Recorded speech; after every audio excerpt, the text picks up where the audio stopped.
Good morning mga ka-fitness! Welcome ulit sa ating bagong video. Sa video ito guys, share ko na naman sa inyo ang aking ginawang simpleng shoulder and traps workout dito sa bahay mga ka-fitness. Sinimplihan ko lang at hindi masyadong intense yung aking ginawa mga ka-fitness dahil kakabalik lang natin ulit sa pag-workout, okay? Ayan, so simulan na natin mga ka-fitness, samahan nyo ako. At dito nga mga ka-fitness ay hindi ko kinakalimutan talaga yung pag-warm up. Nag-warm up na kagad ako. Ayan. So, since shoulder, syempre galaw-galaw. Mahalaga yan mga ka-fitness para lessen or ma-less natin yung injuries. So, first exercise mga ka-fitness, ito. Ito na nga, hindi na ako nagpatumpik-tumpik. So, ang tawag ko dito assisted slanting side lateral raises. Okay? So, nakafocus yan sa side deltoids natin mga ka-fitness. Mas maganda yung naka-slant na tayo na ganito mga ka-fitness. Na sideward slant natin. Okay? Para makafocus at ma-stretch ng maayos yung ating side deltoids. Okay? Ayan. So, syempre kung ano yung ginawa natin dun sa kabila, ganun din yung gagawin natin dito sa kabila mga ka-fitness. Papakita pa rin natin yan. So, 15 each side mga ka-fitness yung aking ginawa dyan. Ayan, at mayroong 3 ulit or 3 sets.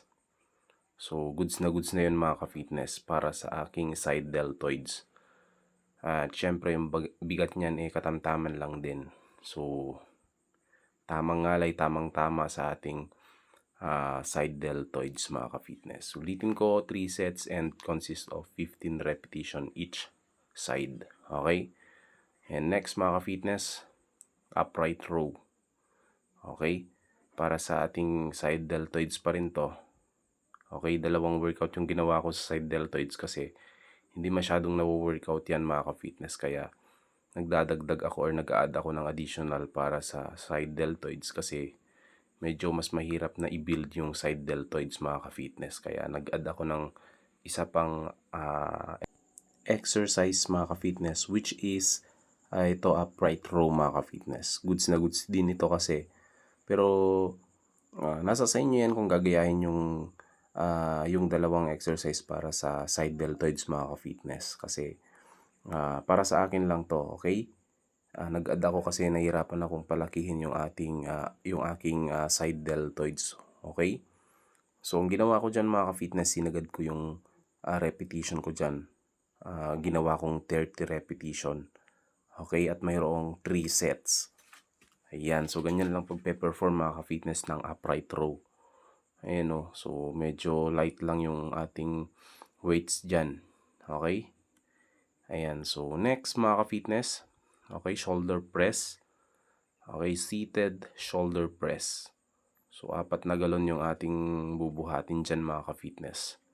So, tamang-tama lang yung load. Medyo nahihirapan pa nga ako dyan mga ka-fitness dahil makikita nyo naman sa mga pag-workout natin o sa workout ko, hindi ko madalas ginagawa ito kaya sa ngayon ay nahihirapan akong gawin. Okay? So, kailangan i-improve ko tong shoulder press ko. Okay? Ayan. So, para naman sa front deltoids to mga ka-fitness.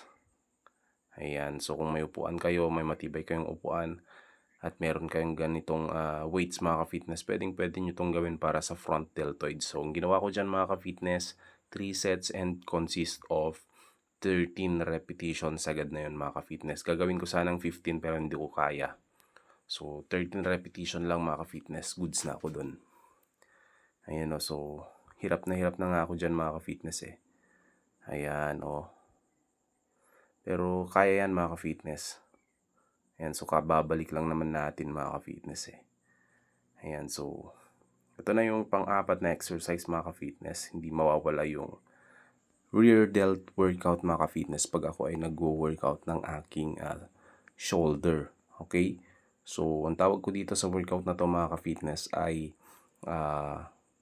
assisted rear delt row mga ka-fitness ang tawag ko dito.